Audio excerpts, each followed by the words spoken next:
Paramashivoham. Om Nithyananda Paramashivoham. Om Nithyananda Paramashivoham.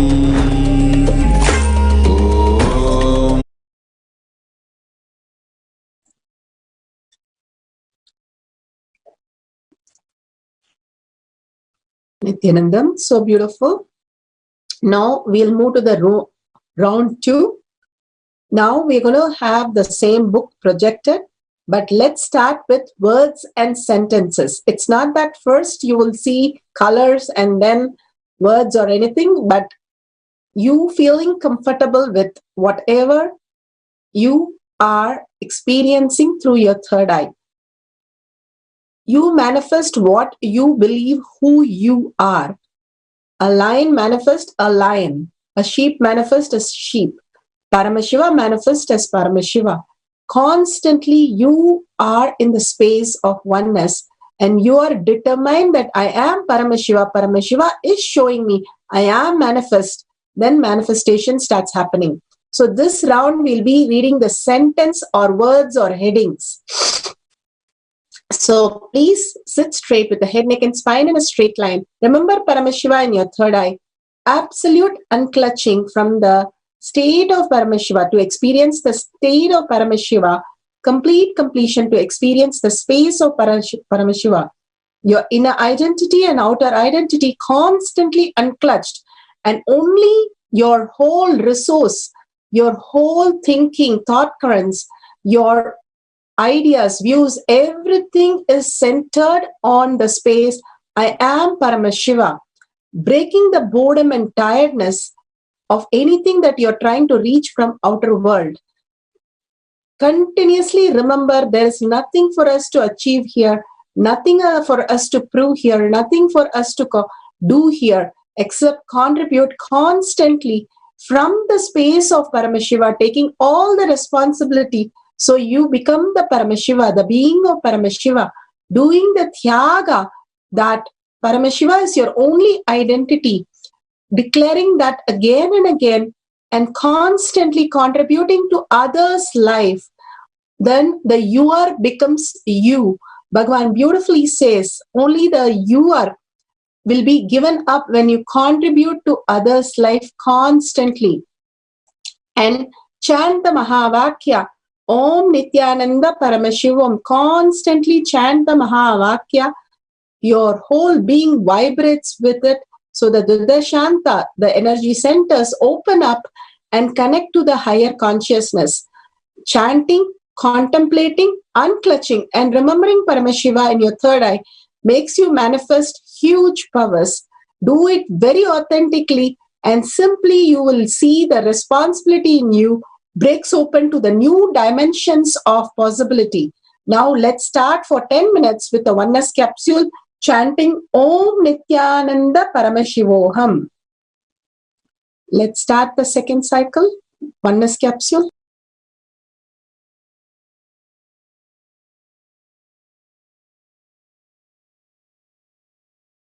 Paramashivoham. Om Nithyananda Paramashivoham. Om Nithyananda Paramashivoham. Om Nithyananda Paramashivoham. Om Nithyananda Paramashivoham. Om Nithyananda Paramashivoham. Om Nithyananda Paramashivoham. Om Nithyananda Paramashivoham. Om Nithyananda